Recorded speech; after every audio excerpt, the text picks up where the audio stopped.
Nós agradecemos muito você por seu comparecimento a este evento de Clareiras. Clareiras é um espaço em que se procura a compreensão e o discernimento sobre questões da nossa contemporaneidade.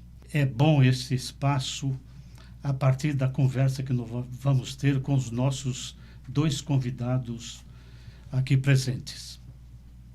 Eu me refiro à professora Márcia Flecha e ao pastor Ion Morato. Muito bem-vindos e tenho certeza que vai ser um encontro de excelência, que dá um tom de excelência, uma qualidade de excelência a esse espaço de Clareiras. Muito bem-vindas. Muito obrigada. Obrigado.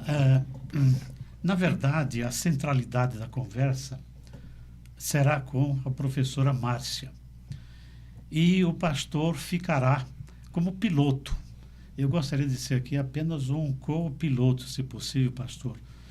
Ambos escreveram um livro recentemente, e um livro muito rico, abrangente, multidisciplinar. E quem sabe o pastor iria dando aí as principais coordenadas para a gente explorar o conteúdo do livro. Eu me refiro a este livro, Arte Cerâmica, uma estratégia feliz e digital.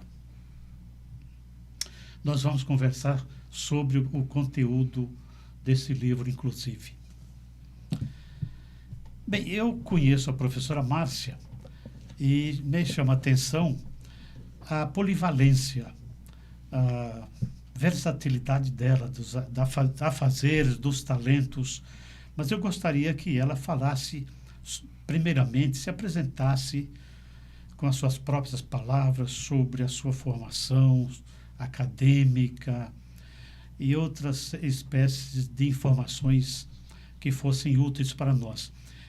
Eu sei que a irmã é doutora, a senhora é doutora, e eu gostaria de saber as áreas de incursões da sua vida e de estudos.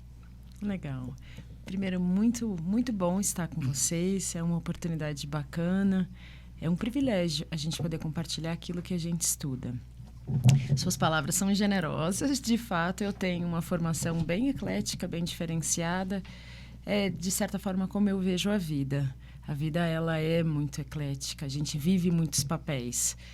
E eu sempre estive na área de educação, desde do ensino médio eu já fiz magistério, na época que a gente tinha magistério, e sempre tive apreço por estudar e por acompanhar pessoas que também queriam estudar e, sobretudo, não dividir, mas multiplicar conhecimento.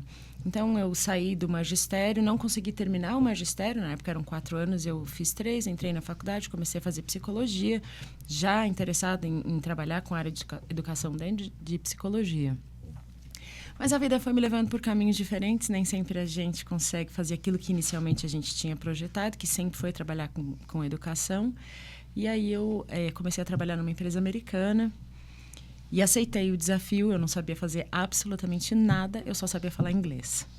Mas o diretor precisava de uma jovem que queria trabalhar e que falasse inglês, mais nada. E aí terminei minha faculdade e, porque falava inglês, trabalhei naquela empresa por 5 anos. Saí da empresa, mas queria trabalhar, queria continuar estudando. E aí tive a oportunidade de trabalhar com recursos humanos na empresa para a qual eu fui, uma empresa francesa. E aí também comecei a estudar francês. Na empresa americana, eu comecei a trabalhar, fazer uma pós em comunicação.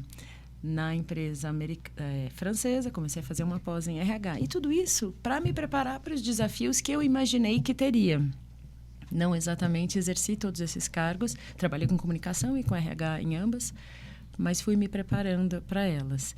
E aí, quando eu tive minha segunda filha, tenho um menino, e aí tive a menina, eu fui dispensada do trabalho. E aí me vi com 2 crianças e com o desejo de maternar, de continuar estudando e ainda de suprir minha casa. E de acompanhar meu marido, que tem um ministério bastante intenso. E aí pensei, o que vou fazer? E aí eu decidi que não voltaria ao mercado de trabalho e que ia trabalhar em casa. Como trabalhar em casa? Tentei até fazer berinjela com meu sogro, que acompanhou todos os meus sonhos. Lembra que a gente fez até cesta de café da manhã? Meu sogro e minha sogra sempre muito gentis. Até que eu decidi dar aula de inglês, uma vez que o Ion assumiu o ministério como pastor de tempo integral. Então, eu assumiria a escola dele. Num formato um pouquinho diferente, ele trabalhava indo aos lugares e eu já era digital. Então, comecei a trabalhar dando aulas online, quando o online não era uma coisa... Isso ainda em 2013. Quando o online não era uma coisa popular ainda. Então, havia até um processo de convencimento das pessoas do que era, se era possível aprender online. Eu sempre tive muita tranquilidade com o digital e aí comecei a trabalhar como professora de inglês. Eu tinha morado nos Estados Unidos por 2 anos, tinha um bom inglês, tenho um bom ouvido, continuei estudando e aí vi uma oportunidade. À medida que os meus filhos foram crescendo, um dos meus filhos reagia muito avidamente a desenhos animados, então eu resolvi fazer um mestrado com desenho animado. Estudei um mestrado no Mackenzie, tive uma orientadora muito eclética, muito inteligente, muito profunda, e a vida seguiu. Continuei dando aula de inglês e vi a possibilidade de fazer um doutorado. E aí fui trabalhar, continuar trabalhando dentro da área de educação, tentar entender como é que a gente conseguia ajudar as pessoas a estudarem sem necessariamente pensarem no vestibular. E aí fiz o doutorado, depois a gente fala um pouquinho mais dele, mas no doutorado eu construí uma máquina, e era uma máquina, um torno elétrico para fazer cerâmica. Um torno que a gente constrói com conhecimento aprendido no ensino médio.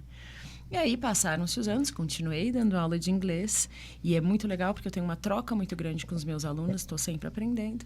E aí eu decidi fazer o pós-doutorado, porque à medida que eu fui me relacionando com o torno e com a cerâmica, eu fui encontrando pessoas que, assim como eu, se sentiam muito felizes ao tornear. Então, por 5 anos, eu trabalhei com barro como hobby, com cerâmica. As pessoas foram se apaixonando pelo torno, conversando, mas aí eu pensei, o que nós vamos fazer? Nós vamos falar de barro e de felicidade? E como é que nós vamos contar para as pessoas que, de fato, há uma relação entre ser feliz e a cerâmica? E aí nasceu o pós-doutorado. Antes ainda do mestrado, eu fiz, porque estava dando aula de inglês, fiz uma pós-graduação em ensino à distância para poder atender os meus alunos de maneira mais interessante, mais inteligente. E no pós-doutorado, como eu ia estudar felicidade, eu achei melhor dar um mergulho um pouquinho mais profundo em neurociência. Então, também fiz uma pós-graduação em neurociência para poder entender um pouquinho mais do funcionamento do cérebro. É claro que a gente aprendeu muitíssimo, muitíssimo pouco daquilo que o cérebro é capaz de fazer, de como o cérebro é maravilhoso, mas essa construção de conhecimento me ajudou a escrever e a navegar pelos diferentes mundos que eu transito. Talvez fosse interessante vermos as valências dos conhecimentos adquiridos nos Estados Unidos, inclusive o inglês, pelo que eu vejo, e aplicações feitas por você aqui no Brasil, profissionalmente falando, existencialmente falando, né? Essa ponte foi muito proveitosa e rica para a sua vida, né? A passagem nos Estados Unidos. Foi. Você sabe, Nilberto, que às vezes eu penso... Realmente o inglês acabou sendo um diferencial marcante na minha vida, porque aprender inglês criança ajuda em muitos aspectos. Você é muito menina, você tem poucas preocupações na vida, além de absorver o mundo que está ao seu redor. Então, eu tive muita facilidade para aprender inglês. Eu aprendi a falar inglês em 4 meses. E a gente falava inglês na escola e no mundo, mas em casa a gente manteve o português. Nós frequentávamos uma igreja que era bilíngue, mas os nossos cultos eram em português. Então, basicamente, eu aprendi inglês na escola. A escola foi super acolhedora e tinha um método de estudar muito diferente. Eles não faziam prova. Então, já naquele tempo, a gente não era avaliado por prova. E as poucas conferências que eles faziam do conhecimento que a gente tinha, a gente fazia e a gente mesmo corrigia. Então, foi realmente muito, muito determinante na minha vida estudar inglês. A outra coisa que eu trouxe de lá foi uma maneira muito americana de fazer as coisas. Já naquela época, a festa tinha hora para começar e hora para acabar. Já naquela época, as pessoas se chamavam pelo sobrenome. Então, eu acho que, de alguma forma, eu absorvi um pouquinho essa mentalidade e isso me ajudou no meu primeiro emprego, no meu primeiro real emprego, que foi trabalhar numa empresa americana. Porque a mentalidade deles era natural para mim. Então, eu acho que essas duas coisas foram diferenciais muito legais, que você até pode imaginar, poxa, mas com 9 anos fez enorme diferença na minha vida. Foi uma contribuição que foi muito rica. E por conta dela, inclusive, quando meu filho quis fazer intercâmbio, nós incentivamos, porque tínhamos já trazido isso da minha experiência lá. Acho que a vida é assim, né? O aprendizado de uma língua, alguma coisa, é como se fosse uma estrada com algumas pistas, né? A Márcia pegou uma pista que eu falo que é a pista de alta velocidade. Imagina uma rodovia, aqueles que vão a 120, né? Aprendi inglês fora, né? Tive uma experiência internacional. Eu já aprendi inglês no Brasil, em escola bilíngue, depois estudando em outras escolas. Sempre estudei em escola bilíngue, escola alemã, escola americana e outras, né? Então, sempre foi aqui que eu aprendi, né? E nós tivemos a oportunidade de ensinar os nossos filhos em casa. Então, meu filho foi fazer o intercâmbio já com inglês bom. A minha filha nunca saiu do Brasil para estudar fora, para morar fora, mas tem um inglês ótimo também. Então, o fato de falarmos entre nós e ensinarmos em casa foi riquíssimo, uma experiência muito boa.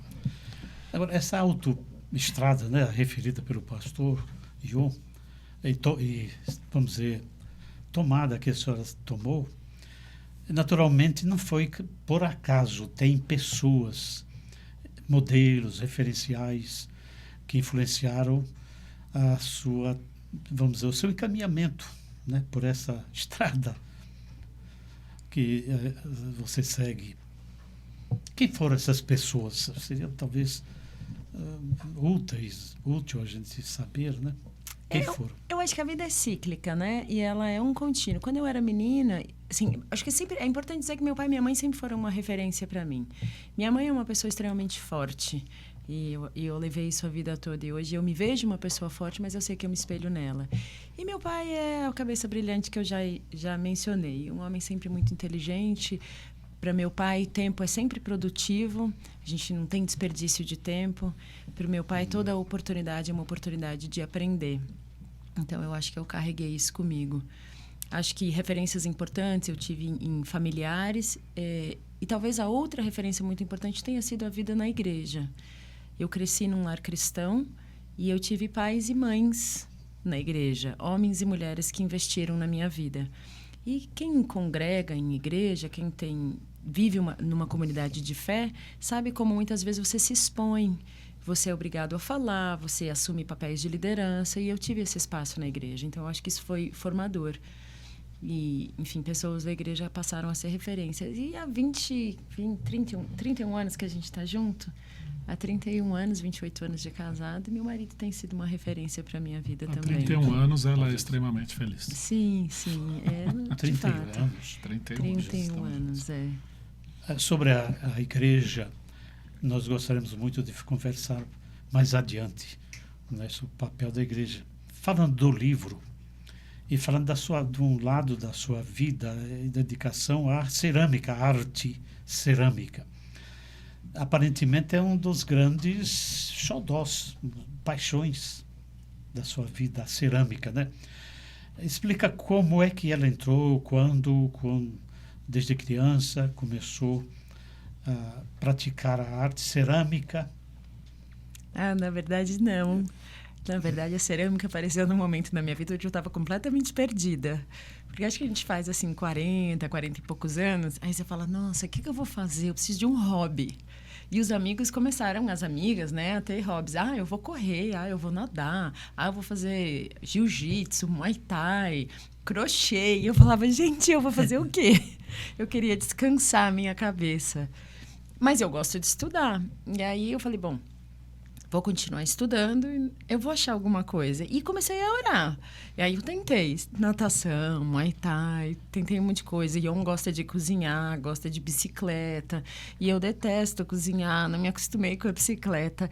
E aí, no meio do doutorado, eu acabei unindo a minha vontade de contar o que eu estava estudando e a minha natureza muito prática. Eu sou uma pessoa muito prática. Eu acho que o meu estudo precisava trazer algo prático para a sociedade. Então, construí um torno, porque o torno era caro. Vale a pena falar, Márcia, como começou, né? Então, nós fizemos um acampamento. É verdade. E eu ia falar do oleiro de Jeremias, 18. Capítulo 18. Né?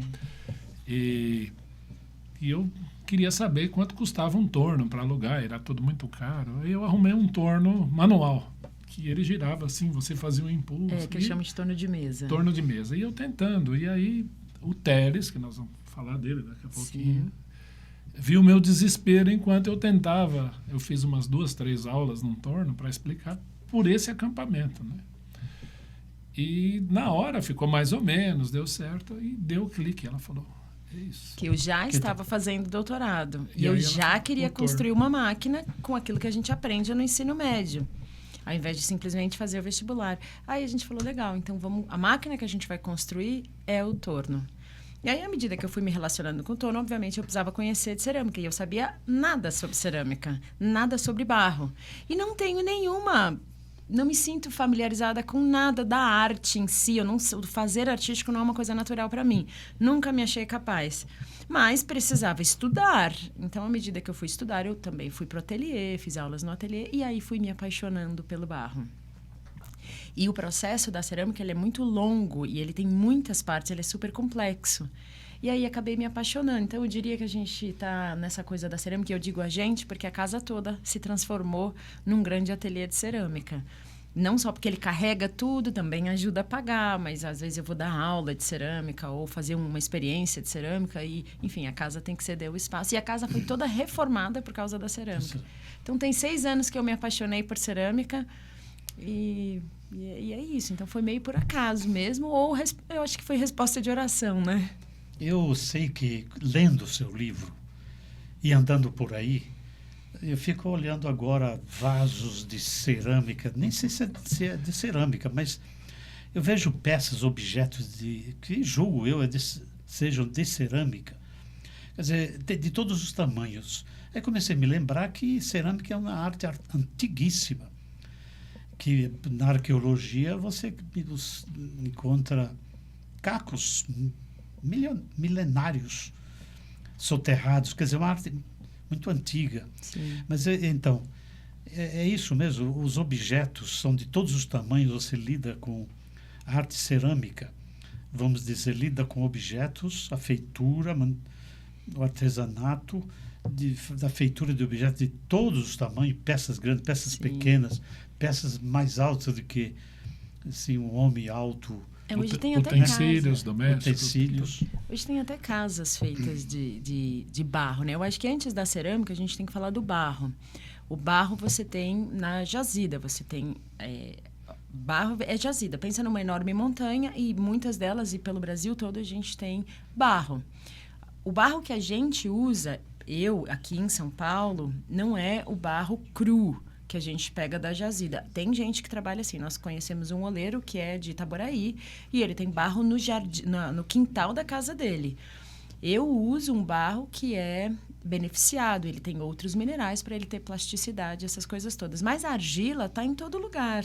A argila está no vaso sanitário, ela está na ponta do lápis, ela está na espaçonave, ela está no capacete. Você tem argila sem saber, a gente não sabe, mas a aplicação da argila ela é enorme e em inúmeros lugares. E sim, você faz utensílios de diferentes tamanhos. Aí você tem ceramistas que têm habilidades diferentes. E lembrando que a cerâmica é o barro cozido.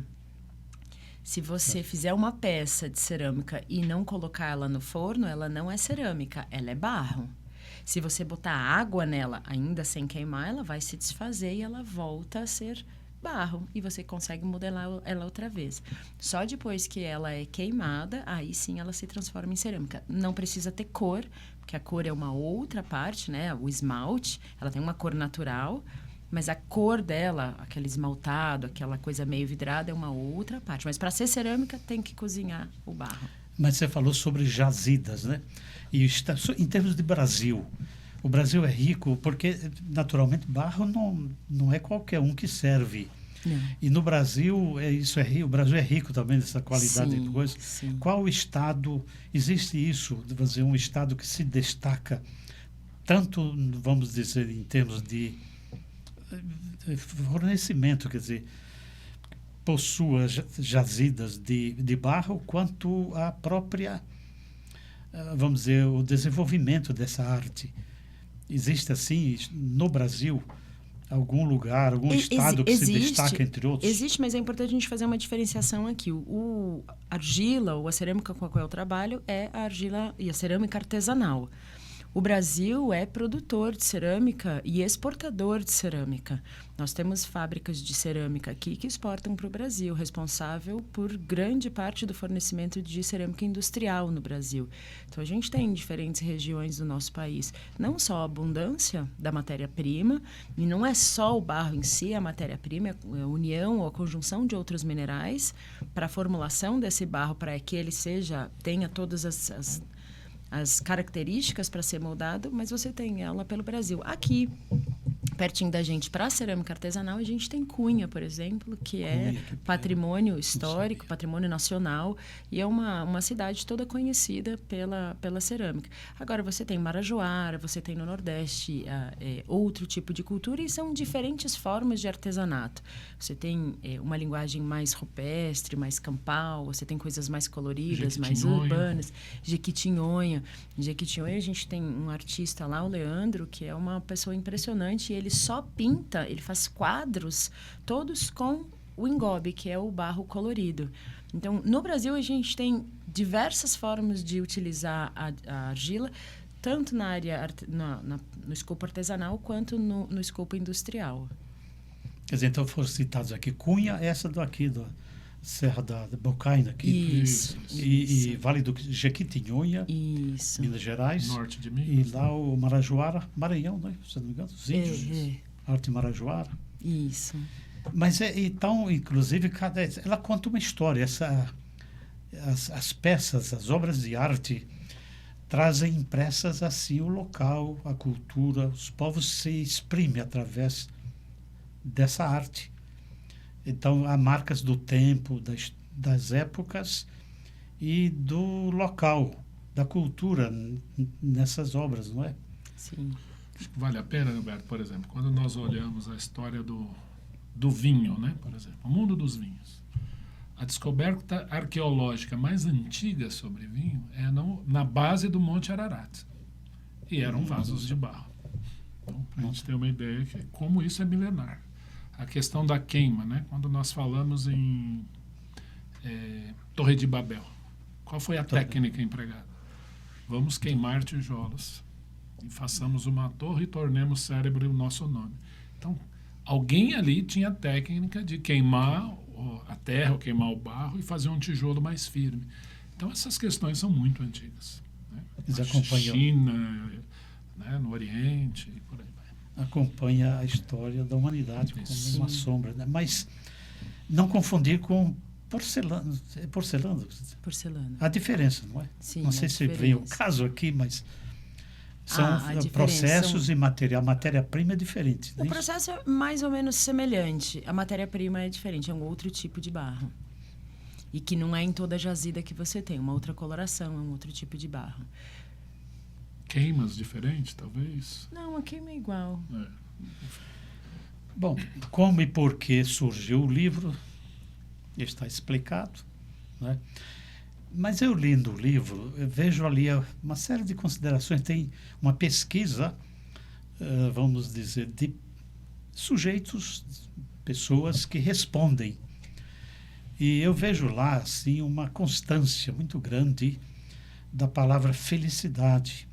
Expressões assim de estado feliz trazida pela arte. Então, essa arte tem prometido um mundo bom, um mundo melhor, né? E cumpre mesmo. A arte cumpre essa promessa de felicidade para os praticantes.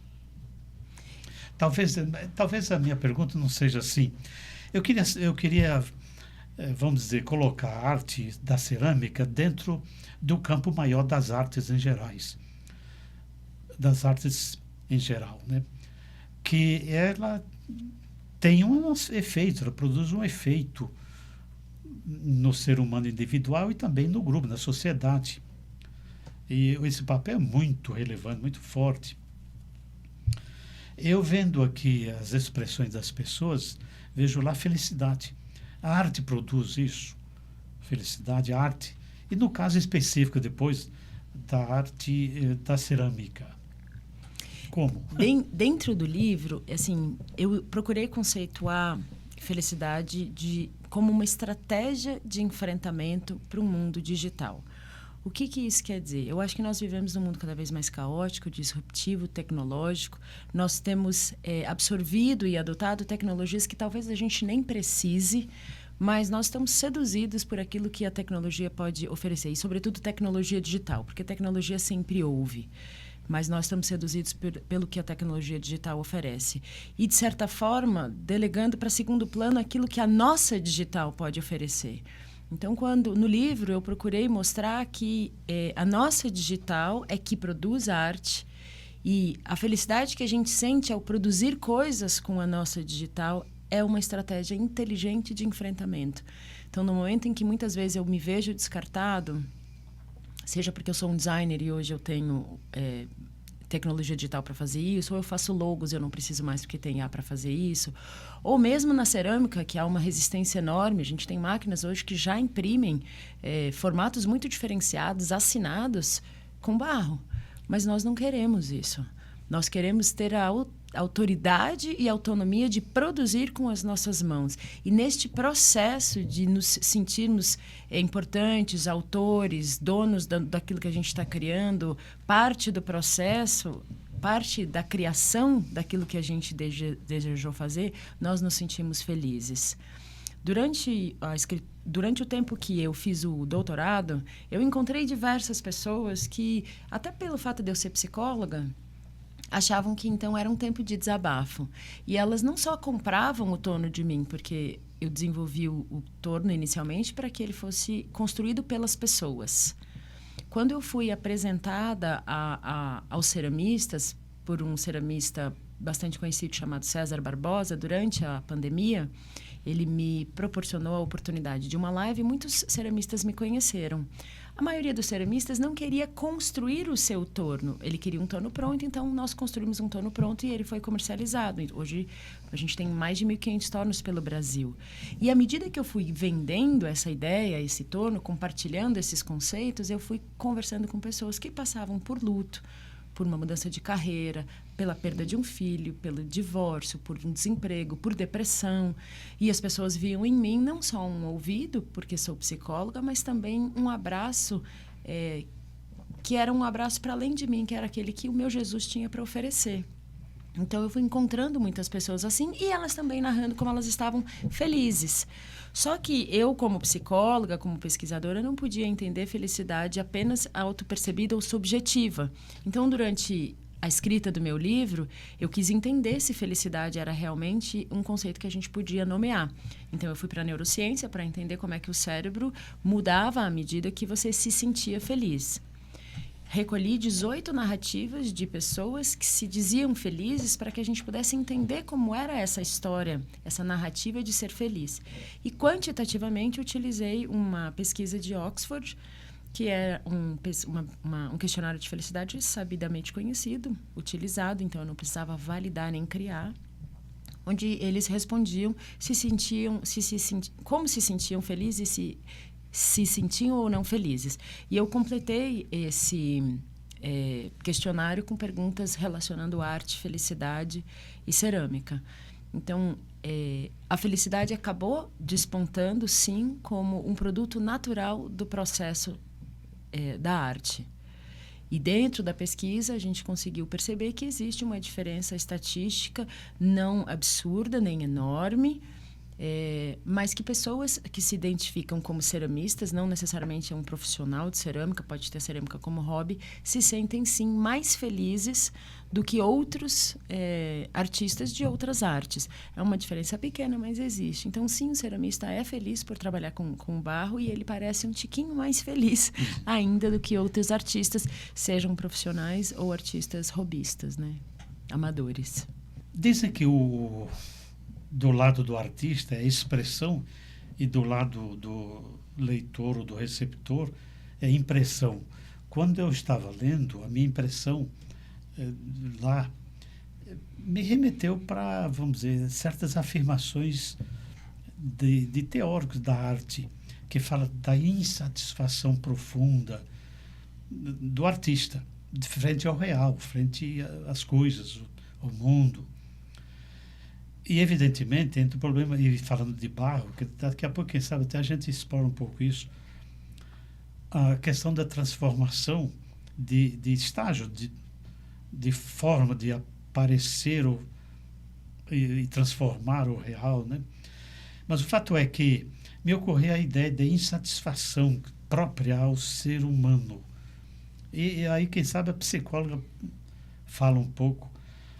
Eu vejo assim, há uma certa insatisfação inerente do homem. Ele está bem no emprego, no início, se empolga, gosta do emprego, gosta da casa, gosta de morar na cidade, mas daqui a pouco a empolgação vira rejeição. Ele começa a ficar insatisfeito. Isso com tudo, né? Igual a criança, brinca, está com um emprego, com um brinquedo, hoje, daqui a pouco enjoa do brinquedo, parte para outra. E o artista padece dessa espécie de tensão, de uma insatisfação que gera talvez até uma angústia, talvez até um tipo de sofrimento que se alivia com, vamos dizer, a ação artística, uma obra que ele produz. E assim até ocorreu-nos muitos exemplos de artistas que não são nada felizes. Quer dizer, eu até costumava dizer antes de ler seu livro que o artista não é feliz, não, ele é infeliz. Ele é um cara sofredor, e até me vinha na mente muitos artistas, Van Gogh, não é? O Aleijadinho aqui de Minas Gerais, um cara sofredor, mas ao mesmo tempo é feliz de algum modo porque produz. Eu não sei como conciliar isso, mas enfim, aí entra o problema do que é felicidade do artista. Não sei se fiz...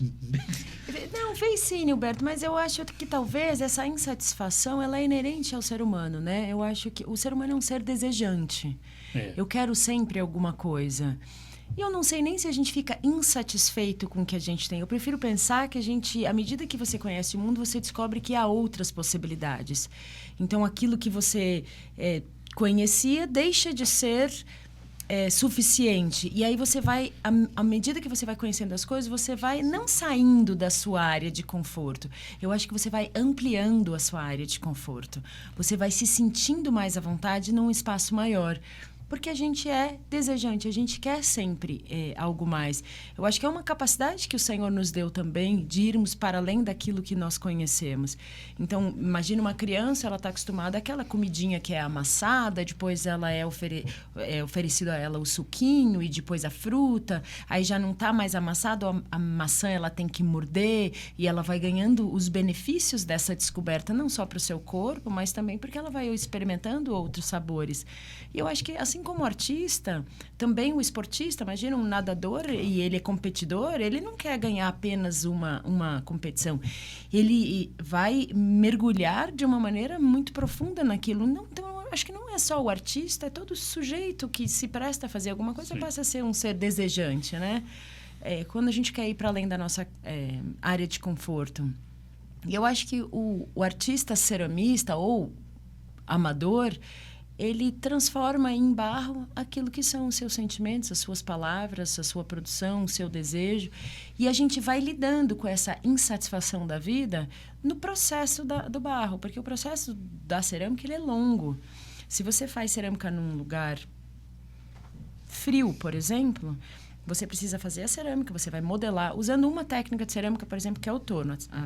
A cerâmica tem muitas técnicas. Se eu usar o torno, eu posso subir uma peça rapidamente. Em 1 minuto eu faço uma peça se eu tiver habilidade. Ou você pode demorar 15 minutos. Fez lá a sua peça sem pressa. Vamos supor que você tenha gasto 15 minutos ou 10 minutos para subir uma peça. Num lugar que não é nem quente nem muito frio, essa peça vai demorar 2 semanas para secar. porque ela precisa secar sem sol e sem ventilador, sem secador. Ela tem que secar naturalmente 2 semanas. Então, você, desejante, ansioso, vai ter que esperar o tempo do barro. A hora que ela secou e você deixou ela desbastada, arrumadinha, mais fina, elegante, ela vai para o forno. Uma queima num forno elétrico, a 1000 graus, são 9 horas de queima, 10 horas de queima. O forno demora 24 horas para esfriar. E o ceramista, e eu falo da perspectiva do ceramista amador, a gente fica ansioso para abrir, porque o ser desejante que existe em nós quer abrir o forno, a gente quer ver a peça pronta. E aí ele abre aquela peça. A hora que ele recebe aquela peça, em 10 segundos ele se alegrou, ele está feliz e ele já está pensando qual é a cor daquela peça. Aí ele escolhe a cor, ele esmalta. Você esmaltar a peça é rapidinho, em 1 minuto você esmalta uma peça de 10 centímetros, 15 centímetros. Aí ela volta para o forno. Ela fica mais 10 horas queimando. Ela fica mais 24 horas para secar. Quando você, enfim, abre o forno, e é um momento para o ceramista que é, assim, de extrema alegria. A gente, se você vai à Cunha, na abertura oficial dos fornos, chega a ter 500, 600 pessoas para abrir o forno. Porque um ceramista de algum nome, de proeminência, botou a peça dele lá e a gente quer ver o que aquela peça se tornou. Você abre a forno, você se alegra, ou você vende, você doa, você presenteia e o processo começa tudo de novo. E essa peça finalmente acabada, ela está acabada. Quer dizer, realmente, você já aconteceu de ver, essa peça é uma obra-prima, perfeita, completa, plenamente satisfatória? Ou sempre tem algo? Na minha experiência, eu não procuro a perfeição na peça. Você vai ter culturas que se preocupam mais com a perfeição. Se você trabalhar com chineses, eu aprendi a tornear com japoneses. Eles têm uma busca por perfeição, por um pezinho da peça perfeita, por uma espessura leve. Eles gostam de peças leves. Eles têm uma preocupação maior com isso. As pessoas que usam o meu torno e que têm a experiência que eu tenho, elas não procuram a perfeição. Elas procuram o processo e a realização. E a peça não acaba quando ela está pronta. A peça segue seu caminho no momento que eu ou vendo ela para você, ou no meu caso, presenteio. Porque toda vez que eu for à sua casa, eu vou olhar se na mesa o seu pão de queijo está dentro da peça que eu te dei. E aí conversas e histórias se desenvolvem em cima daquela mesa posta. O ceramista que tem nome mais proeminente, ele tem enorme alegria de ver as peças dele nos restaurantes paulistanos, assinados por ele. É o nome dele que está ali, é a marca dele. Então, a peça para nós que fazemos cerâmica, ela nunca é finita quando ela está pronta. Ela segue para outras histórias. Mas que existe uma alegria a hora que ela abre o forno. Ai, que linda! Ela fica assim. Sim. A gente fica nessa busca incessante. Mas como a gente é desejante, eu não diria insatisfeito, neste caso, mas desejante, a gente vai em busca do processo outra vez. E aí, quem sabe, com diferentes formatos, diferentes técnicas, diferentes cores. Mas isso não nos faz insatisfeitos, nos faz desejantes mesmo. Então, mas há uma expressão sua lá no livro, se não me falha, mas você fala de autoria, essa questão da felicidade. Fala de propósito, autoria e... Propósito, autoria... Enfim, tem outra expressão que daqui a pouco me vem. Mas é o exercício da subjetividade do artista, o exercício do sujeito, artista. Intencional. É o exercício da sua subjetividade, mas no meu caso, dentro do meu livro, ela é intencional. A felicidade no trabalho que eu fiz não é uma felicidade casual. Eu não me encontrei com ela. Eu fui em busca dela. Quando eu sento para tornear, eu digo às pessoas, no início, quando você começa a tornear, você não sabe o que vai sair. O barro parece ter vida própria. À medida que você vai conhecendo o barro, se relacionando com ele, você é quem decide o que ele quer ser. Então, você intencionalmente senta no torno, sabe o tempo que vai gastar, sabe o que você quer fazer, sabe aonde você vai chegar. Esse processo de autonomia, de autoria intencional, é extremamente gratificante. A palavra que me ocorreu é protagonismo, que você escreveu. Sim. Protagonismo. Você fala de propósito, autoria e protagonismo. Quem sabe você explora mais um pouco essa questão aí. vamos dizer, o artista, o ceramista define até que ponto é a parte dele, né, a ação do autor, do artista, ceramista, e o torno.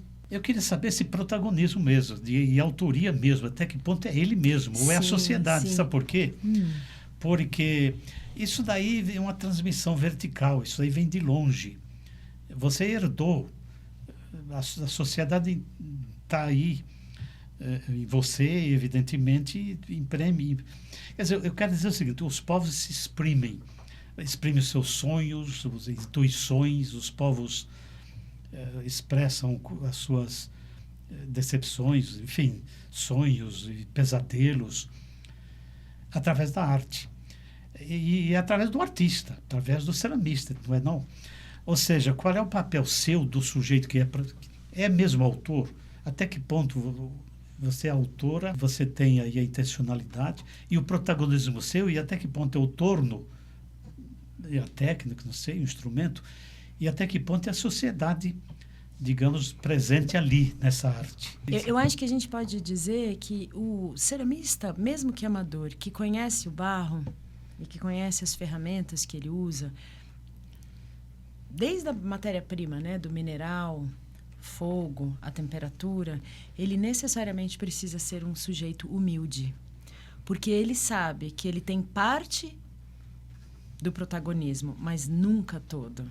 Ele não controla o fogo, ele não controla o calor, embora ele seja responsável pela programação do forno dele, ou pela quantidade de lenha que ele vai usar numa queima a lenha, por exemplo. Se você vai para uma queima a lenha, em Cunha isso é muito comum, e é um dos grandes atrativos de Cunha são as queimas a lenha. Então, grupos se reúnem, 20, 30 pessoas, e passam uma madrugada inteira enchendo o forno de lenha com técnica. Eles sabem o que estão fazendo, quanto de lenha tem, existe uma complexidade de conhecimento para aquela peça existir, para aquele forno ser alimentado, mas eles sabem que eles não têm controle sobre a peça que vai nascer ali. Porque o ceramista, ele precisa ter, muitas vezes, a intencionalidade para que ele domine o torno e não seja dominado pelo torno. Assim como é na vida. Há coisas que eu tenho intencionalidade, eu sei o que eu quero, eu sei para onde eu vou levar a minha carreira. Mas eu não sou dona de todas as circunstâncias que modelam a minha carreira. Eu sei que família eu quero ter, que modelo de família eu quero ter, mas eu não posso impedir os infortúnios da vida. Então, eu acho que o ceramista que conhece a matéria-prima com que trabalha, ele é necessariamente humilde. Ele tem intencionalidade, ele sabe qual é a parte dele no processo, mas ele tem que respeitar o processo que está para além dele. Desde a queima até a maneira como a argila vai se comportar, você tem determinadas argilas que não se comportam bem com determinados esmaltes, e são minerais que, em contato com o calor, trazem uma certa coloração para a sua peça. Então, eu fiz tudo certo, mas eu não vou conseguir reproduzir uma nova fornada exatamente igual à anterior. Para isso, existe a produção industrial. Então, essa é diferente. Essa trabalha sobre outras características, e ainda assim, quando a peça não entra dentro do padrão, ela é descartada. Para o artista ceramista, esse processo é individual, manual, ele não tem como garantir. E para o amador, que é o meu caso, se a peça não sair exatamente como eu havia planejado, não tem problema. Eu tenho ciência da minha limitação, mas eu tenho intencionalidade. Você me pediu um copo, eu não vou te entregar uma tigela. Eu sei o que eu estou fazendo, mas eu não domino todo o processo. Essa resposta sua fala de que o artista conhece a argila, o barro, é interessante.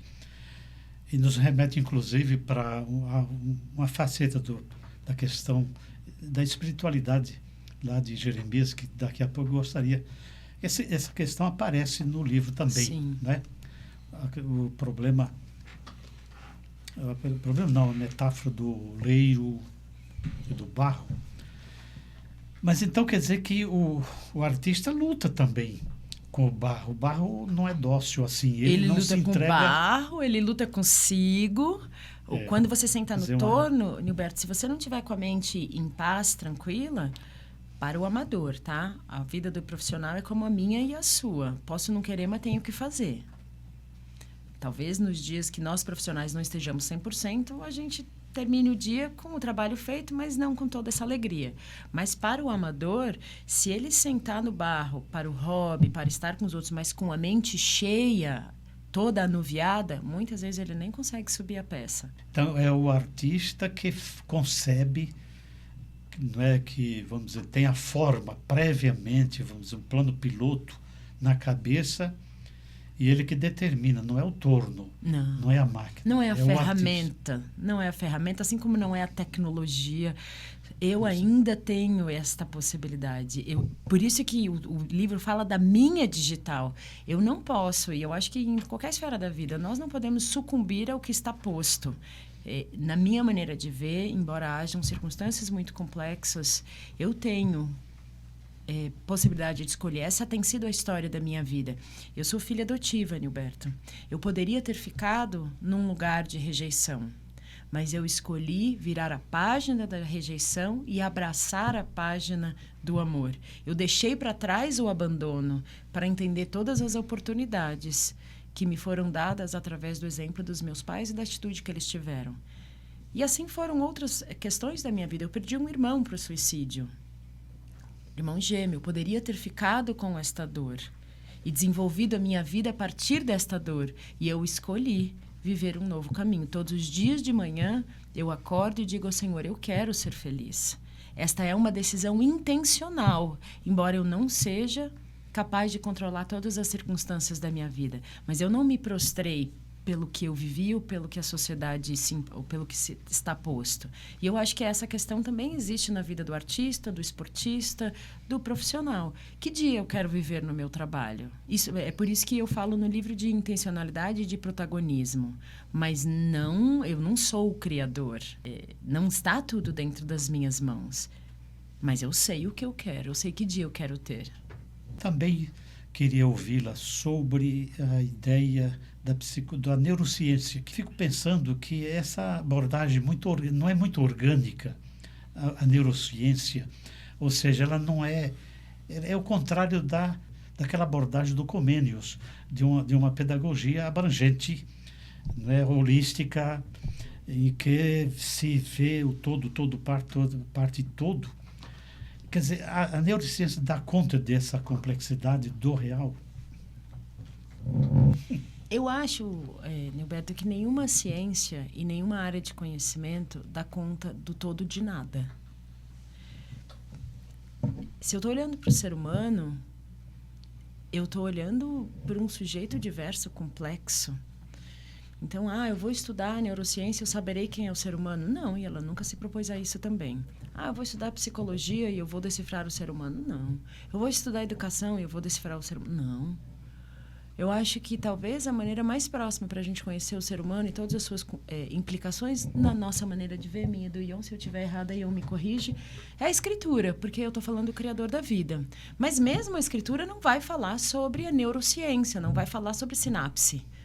Tem ali princípios bíblicos que norteiam o nosso navegar por todas as áreas de conhecimento. Mas a neurociência, especialmente no meu trabalho, ela vem para me dar voz dentro de um mundo que tem abraçado a neurociência muitas vezes como verdade, mas ela está ali para explicar aquilo que eu não posso ver, a forma como é que o cérebro reage quando eu estou torneando. Contanto que a pesquisa não é nem quando eu estou mexendo com o barro em geral. Eu estava preocupada em saber, e foi uma limitação do meu livro, como é que o meu cérebro se comporta no momento em que eu estou no torno.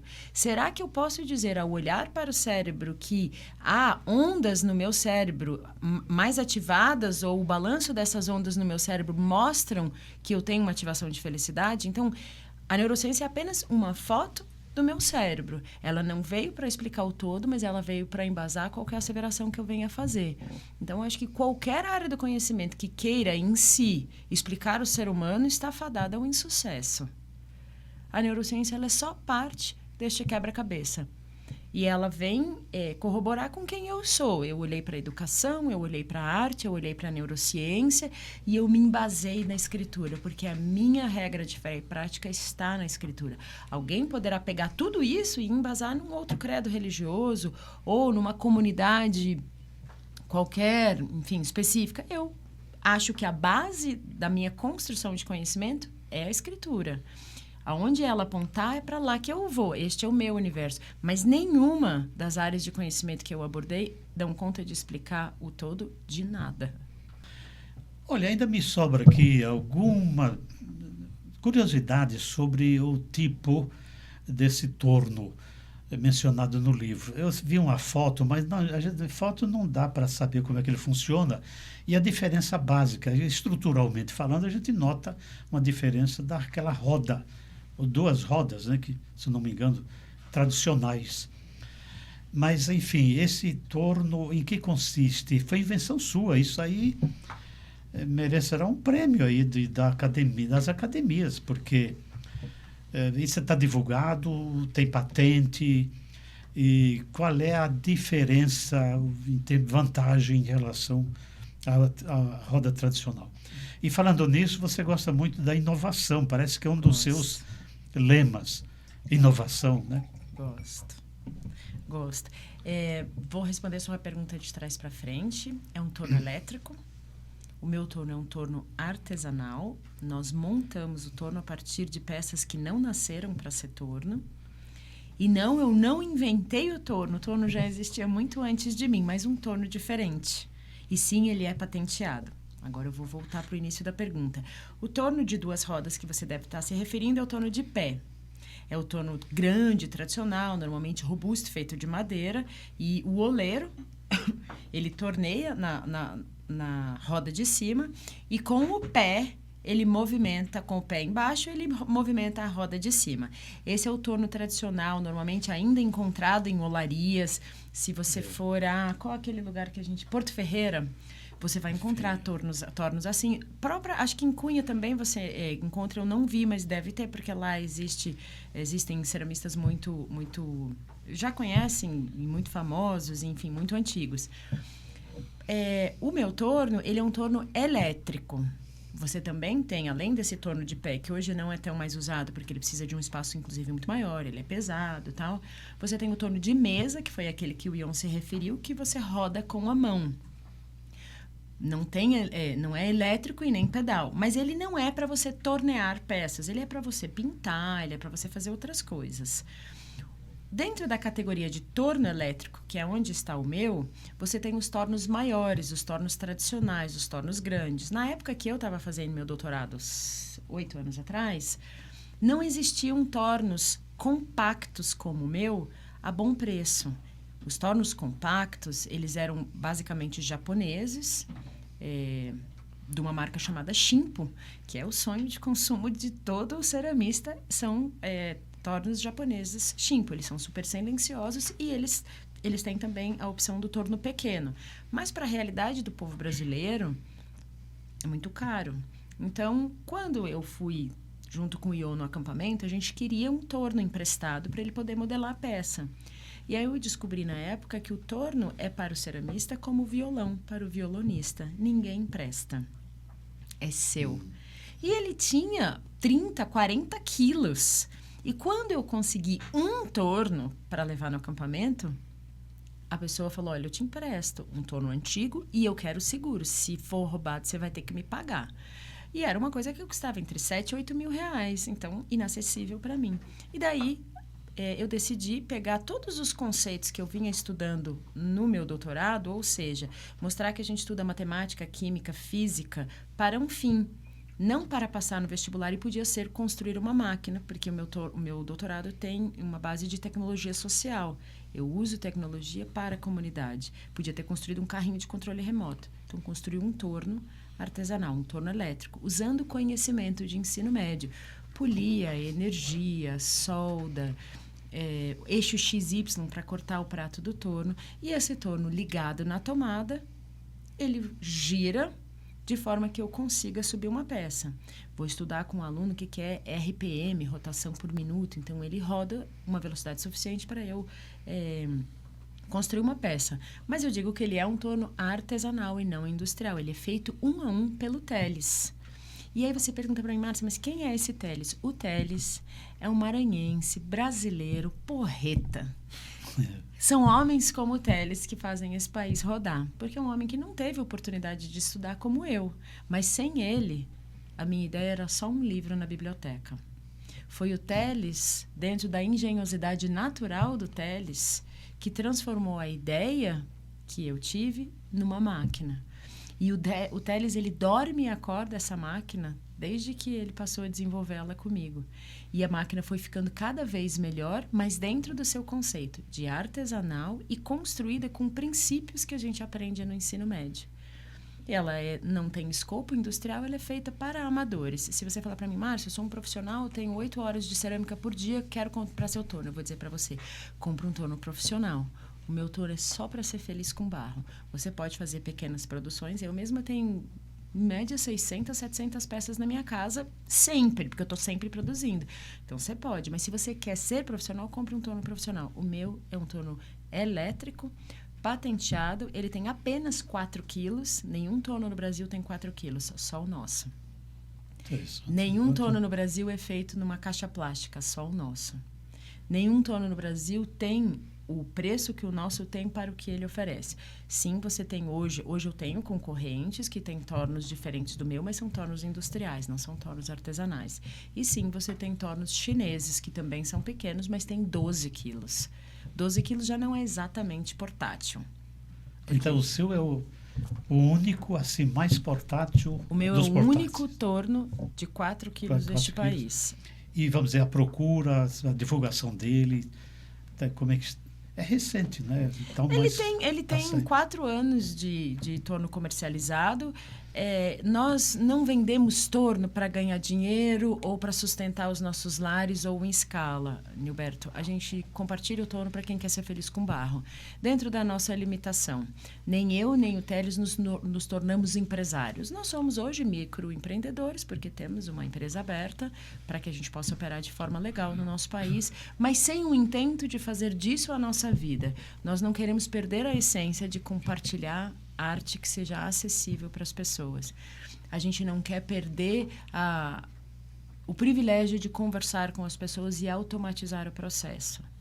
Então, hoje nós temos 1.500 tornos espalhados aí, a gente já tem torno até no Japão, porque ele é tão portátil que ele serve como bagagem de mão. Então, já foi levado para o Peru, para a Argentina, para o Japão. Tem 2 países na Europa que também tem. Mas nós não temos hoje a pretensão de escalar de forma industrial. Há uma parte do livro, Arte Cerâmica, muito interessante e que eu apreciei muito. É a parte da espiritualidade. A obra de arte, de certo modo, ela dissolve a realidade imediata, essa realidade empírica, às vezes malvada. No site, na internet, Torno Educativo Teles, tudo junto.com.br. No Instagram, @Torno Educativo Teles. E se você botar Márcia Flecha com X na internet, você também chega em mim. E aí você pode comprar pelo site, dividir em até 10 vezes sem juros. Pode comprar direto comigo no Pix, ainda ganha um monte de presente que a gente manda junto com o torno. E tem acesso a mim, tem acesso ao Teles, a gente caminha junto. É um torno, como ele é muito pequeno, de fácil manuseio, fácil manutenção, a gente está sempre perto das pessoas. Mas tornoeducativoteles.com.br me encontra, seja no Instagram ou no site, na internet. Falou agora há pouco em comênios, né? Uma das características da aula passeio de comênios, né? De seguir o seu mestre, de aprendendo conforme ele vai andando, eu vou atrás, vou aprendendo. Eu gosto muito desse conceito. Porque existe um Criador. A Bíblia fala de um Criador. E esse Criador, né, a Bíblia fala do princípio que criou Deus os céus e a terra, porém, era sem forma e vazia, havia trevas sobre a face do abismo, e o Espírito de Deus pairava por sobre as águas, e disse Deus, haja luz, e houve luz, e começa a criar. 55 vozes de comando no livro de Gênesis, um Criador através da sua palavra. onde está lá a terra, a água, mas em Gênesis capítulo 1, versículo 16 e 17, você falou do espelho, a Bíblia fala, né, que Deus criou o homem à sua imagem. À luz da física, imagem é o reflexo real e fidedigno de um objeto. E lá no capítulo 2 ele fala assim: formou Deus ao homem do pó da terra, soprou-lhe nas narinas o fôlego de vida, e o homem passou a ser alma vivente. Então você vê o conceito de nefesh, soma, né, e ruach. Em grego nós vamos falar de bazar, nefesh e ruach. Em grego, soma, psique, pneuma. Você tem esses conceitos, tanto no hebraico como do grego. Do homem criado à imagem de um Criador. Bom, se imagem é um reflexo real e fidedigno de um objeto, eu me olho no espelho e vejo ali a minha imagem, eu não vejo o ion ali, né? Eu vejo ali a minha imagem. Bom, tem que ter um objeto do lado de cá para essa imagem ser refletida. E a Bíblia diz que a imagem de Deus é Jesus. Ele é a imagem do Deus invisível, a primazia de toda a criação. E lá em Gênesis nós lemos assim: formou Deus ao homem do pó da terra, soprou-lhe nas narinas o fôlego de vida, e o homem passou a ser alma vivente. Ali o verbo não é aquela voz de comando de Gênesis 1, de bará, do nada trazer existência, mas da forma. Então, peraí, esse homem ele é criado do pó da terra. E 70% dessa terra, desse planeta, é água. E o meu corpo, 70% água, igualmente. Ou seja, eu vim da terra. Tinha um pastor amigo meu que dizia: você quer conhecer a Deus? Tira o seu sapato, põe o pé na terra, esfrega bem o pé na terra e diga para si mesmo: eu vim daqui para cá, eu vou voltar. Aí você começa a entender um pouquinho quem ele é e de onde você veio. E aí eu olho para o ministério do Senhor Jesus. Quem é Jesus? A Bíblia diz que ele é o Verbo encarnado. A palavra humildade, tanto no conceito grego como no latim, é humilia ou humilitas, que quer dizer da terra. Ou aquele que vem da terra, aquele que põe o pé na terra. Deus se faz homem de forma muito humilde e pisa aqui. Um cego de nascença diz para Jesus que ele queria ver. Jesus aparentemente tem uma atitude estranha, ele cospe na terra, faz um lodo, um barro, unta os olhos dele e diz: vai ao tanque de Siloé. E ele vai e volta vendo. O que Jesus fez ali? Exatamente o que ele fez em Gênesis quando criou Adão. Ele recria os olhos de um cego e fala: lave, e ele volta vendo. Terra, água, barro, e ele volta vendo. É assim que nós somos criados. E esse Jesus criado vem a esse mundo, paga o preço da nossa vida, é sepultado, ao terceiro dia ressuscitou. Ou seja, ele vem assumir a minha natureza. E nós estamos falando no livro aqui sobre felicidade. Aonde eu posso ter felicidade? Eu tenho aqui uma garrafinha, um copo de água. Eu vou encher o meu copo de água, né? Vou colocar a minha água aqui. Mas vai chegar um dia que eu preciso de uma outra garrafa. Deus é essa fonte inesgotável de água. Ele é a fonte inesgotável de alegria, de felicidade. Então, aonde eu estou buscando?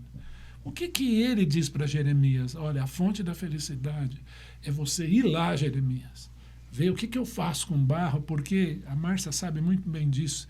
Se o barro não estiver bem centrado no torno, é impossível tornear. A peça não vai ficar perfeita, ela vai rodar errado.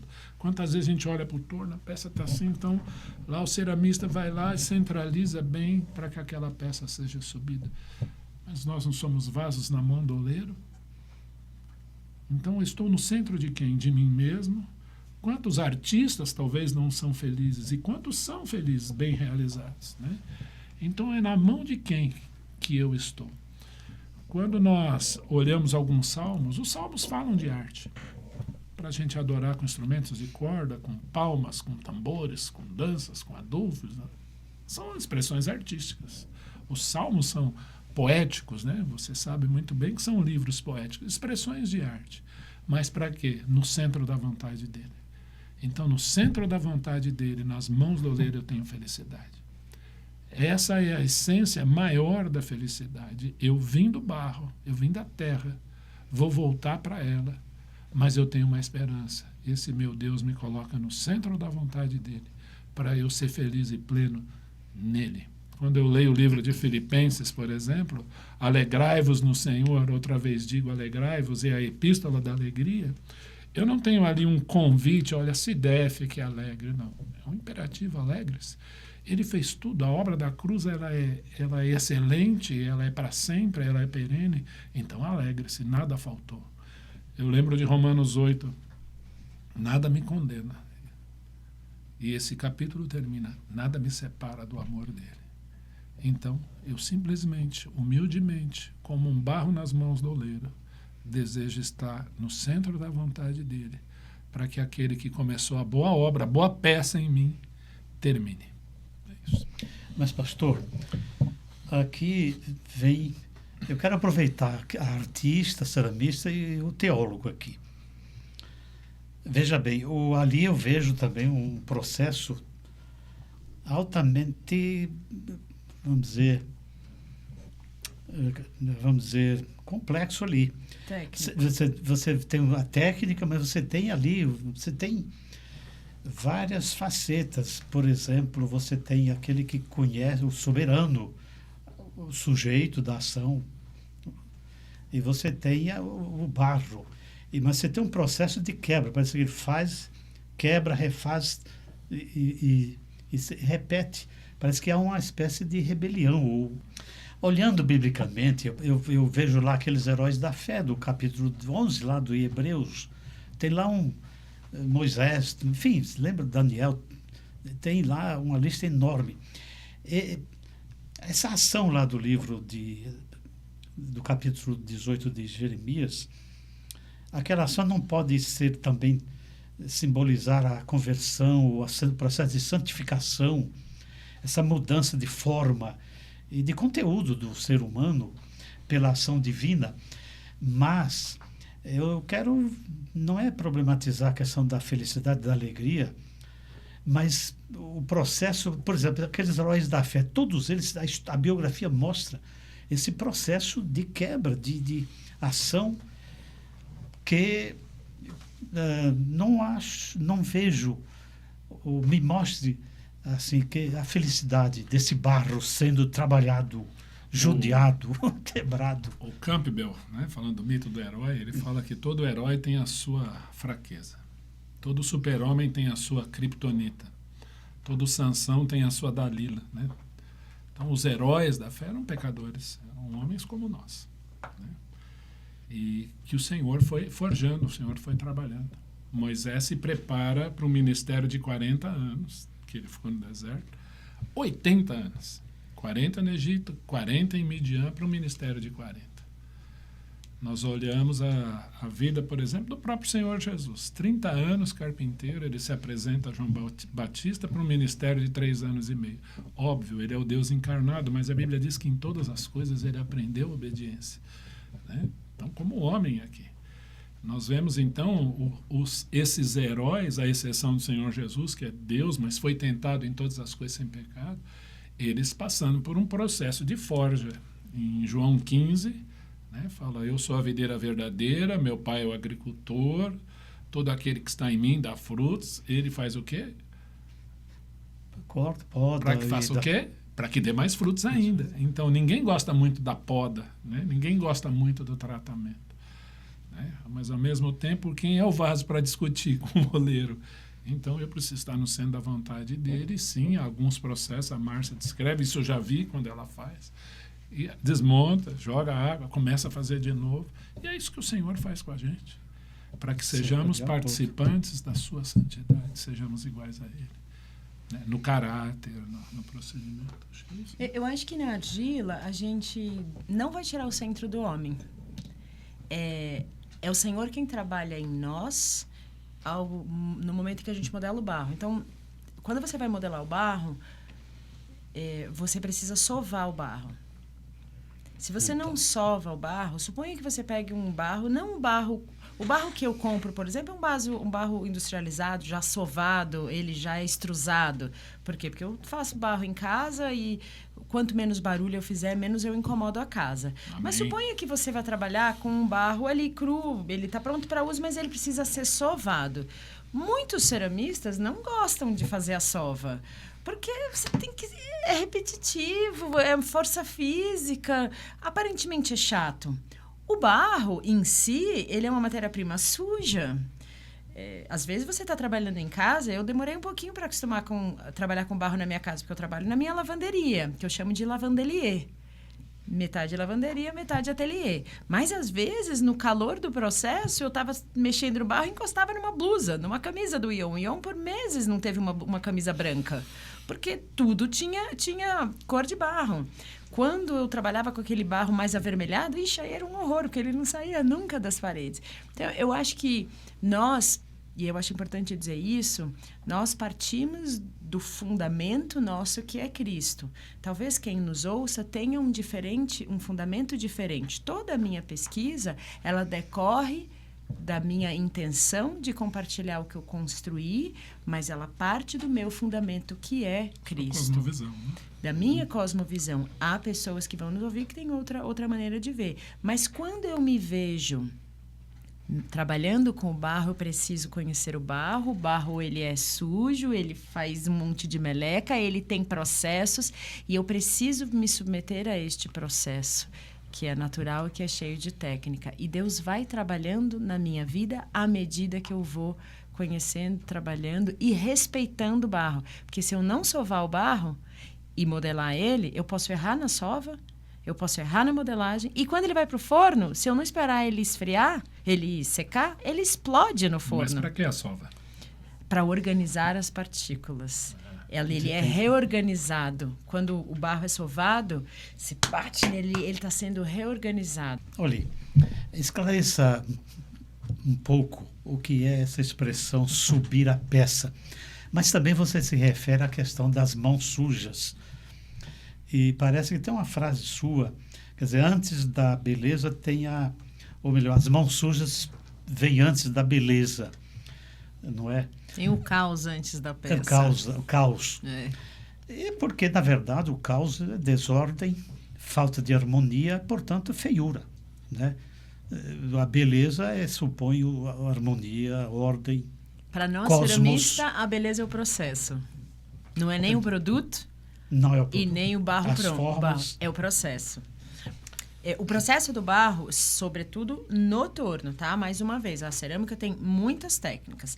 Na técnica do torno elétrico, você vai pegar o barro, tanto o barro natural, como a gente falou de Itaboraí, no Rio de Janeiro, que tem barro no quintal, ou barro comprado aqui dos diversos fornecedores brasileiros. A gente tem aí alguns fornecedores. Você compra aquilo, normalmente a gente compra em sacos de 10 quilos.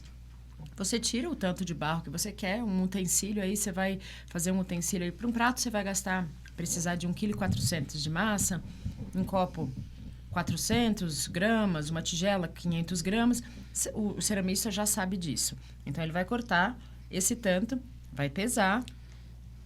Por que ele vai pesar? Porque ele quer fazer mais 15 tigelas, ele quer que todas tenham 300 gramas, tá? 400 gramas. Aí você vai sovar o barro, se ele não tiver extrusado, se ele não tiver sovado. Por que você vai sovar? Porque você vai tirar, vai organizar as partículas, tirar eventualmente bolhas, tirar eventualmente impurezas.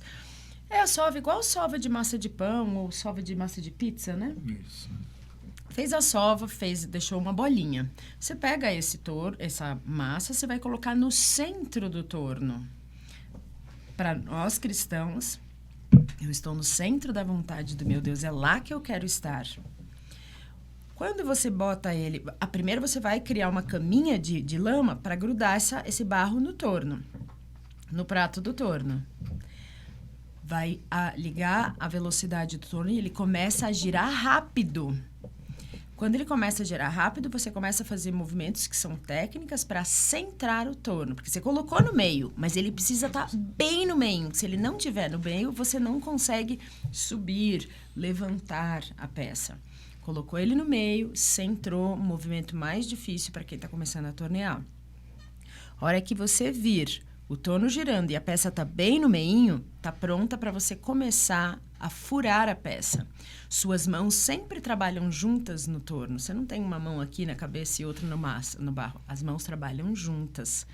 Você vai furar a peça, mas furar o barro, perdão, furar a massa, para você chegar no fundo da sua peça. E aí você vai alargar a sua massa junto. As mãos trabalham juntas. Uma mão não pode ficar aqui, a outra puxa. Alarguei, abri a peça. Você não vai abrir uma peça deste tamanho. Normalmente, as peças de cerâmica, que são vasos, copos de gelo, você precisa subir um cone. Subiu a peça, você vai preparar o fundo da peça com a mão vai e vem para deixar o seu fundo compacto. E se você não respeitar esta ordem e esse processo, o barro cai. Ele se desfaz ali na sua mão. A parede não sobe. Você não vai ter um barro centrado. A hora que você furou a peça, abriu um pouquinho, você tem movimentos diversos para você subir o barro. Para você pegar aquela massa e levantar ela. Aí você vai levantar ela até a altura que você deseja que a sua peça tenha, ou até a quantidade de barro que você separou, tá? Porque se você quiser uma peça de 30 centímetros, não adianta pegar 300 gramas de barro, que não vai ser suficiente. Subiu, e aí você quer uma peça mais bojuda, você quer um gargalo, aí você modela a peça. Acabou esse processo, você vai tirar o prato do torno e deixar secar. A partir do terceiro dia, segundo dia, você começa a tirar o excesso de barro dessa peça. Para ela, então, secar. Em 2 semanas, ela vai para o forno e aí continua o processo, como eu já tinha falado. Então, nós ceramistas amadores, mesmo profissional, a gente gosta do processo. A gente gosta... E aí, a gente é mais habilidoso em algumas partes. Eu, por exemplo, gosto do torno. Se você falar para mim, Márcia, você gosta de esmaltar a peça, deixar ela colorida? Não é exatamente minha praia, mas eu gosto do processo todo. E esse é o processo que a gente tem da cerâmica. Você levantou várias lebres aí que batem com... as verdades, vamos dizer, da teoria, de uma boa teoria da educação. Aí tem pressuposições. A gente pode, vamos dizer, ver uma teoria de aluno, de professor, uma teoria pedagógica. Inclusive o Comênios poderia ser visto nessa ação aí. E também a ação de Deus, do supremo oleiro mestre, e do barro. Ou seja, da pessoa que às vezes nem tem consciência, não tem clareza do objetivo pelo qual ele está sendo manipulado, trabalhado, às vezes com dor, com processo dolorido, né? Então, eu acho que é riquíssimo esse paralelo que se pode fazer entre a arte sua e a educação, como, aliás, você faz. Numa outra oportunidade, quem sabe, a gente exploraria melhor isso, essa questão. A gente vê hoje, neste mundo aí, na chamada pós-modernidade, sei lá, dos meus pecados, uma bobeira, pedagogias bobinhas, teorias bobinhas, inclusive da teologia, eu ouso dizer, nas igrejas. E que não vai ao encontro lá dessa pedagogia que está no Jeremias capítulo 18, e nessa metáfora do oleiro e o vaso. É evidente que tem uma finalidade, tem um processo, mas tem uma finalidade. É ou não é? Da sua ação. Sim. O barro não sabe, mas ele vai ter utilidade, vai ter... Acho que é riquíssima essa metáfora para a gente conversar futuramente mais, explorando aí, quem sabe, essa parte do capítulo 18 e as teorias pedagógicas, inclusive o Comênios, ensinar tudo a todos, e os objetivos da educação lá está fora deste mundo. Evidente, não exclui os objetivos da educação para a vivência e a vida aqui, mas os objetivos do Comênios lá é para o reino de Deus, né? Sim. O doutorado, ele tem fundamentação em Comênios, né? Ele é um dos iniciadores da modernidade em pedagogia, né? Isso. Então, eu agradeço muitíssimo, nós agradecemos, Clareira agradece muitíssimo a presença dos ilustres, pastor Ion e a professora Márcia Flecha. Muito agradecido. Nós que agradecemos a oportunidade. Prazer retornar, né, ao programa. Muito obrigado, Gilberto. Devo dizer que o pastor Ion inaugurou aqui esse espaço. Ele foi o primeiro, nós fizemos questão de trazê-lo aqui. E foi um momento assim sublime aqui, naquele momento que o senhor esteve aqui. A alegria foi nossa. Obrigado, Gilberto.